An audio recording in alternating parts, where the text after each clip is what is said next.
Amphibians are really in bad shape globally. Over the last couple of decades, they've just been getting hammered. It's really the death by a thousand cuts scenario where climate change, habitat degradation, invasive species, overuse, harvesting for some species, all of these things are contributing to the demise of amphibians globally. And so I think the species at this point in time in West Central Texas have been spared some of those effects, but we're starting to see more and more springs dry up, right? So springs that used to flow prior to groundwater development, really starting in about the 1950s, these springs are no longer flowing. And so when you get springs that stop flowing, obviously there's no habitat for organisms that require that groundwater to survive.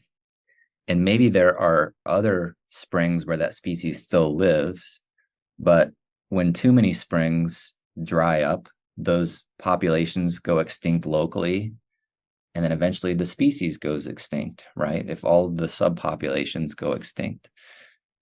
And it's not just the salamander, of course, that occurs. There are, many other species, and there are interactions among those species. And so if one species goes extinct, maybe another species relied on that for prey or whatever. There's myriad direct and indirect species interactions that take place in an ecosystem. And so when one species is affected, the other species are affected. So really this groundwater depletion, I really think, is the biggest threat to these salamanders in Central Texas.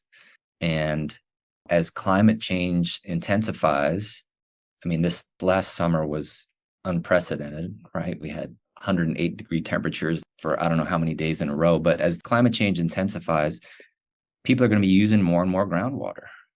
And so it's just going to exacerbate that groundwater depletion, which of course is going to result in habitat loss and a decline in ecosystem functioning. And we rely on that ecosystem functioning for things like water purification, for example. So these organisms that occur in the groundwater serve a role. They're not just there not doing anything. They do things like biodegradation of contaminants. They maintain spaces for water flow. There's a variety of things that these groundwater organisms do that are of benefit to humans. And if those things go extinct, the water quality is going to be compromised. It's that simple. But the bottom line is we're using the water faster than it's being replenished by a lot. And climate change is intensifying and making that problem worse. And so we really need a sea change in how we think about and use water in Central Texas, because the conditions are only going to get worse. I think people really need to understand why water security is at risk, because it is at risk, and it's more at risk than people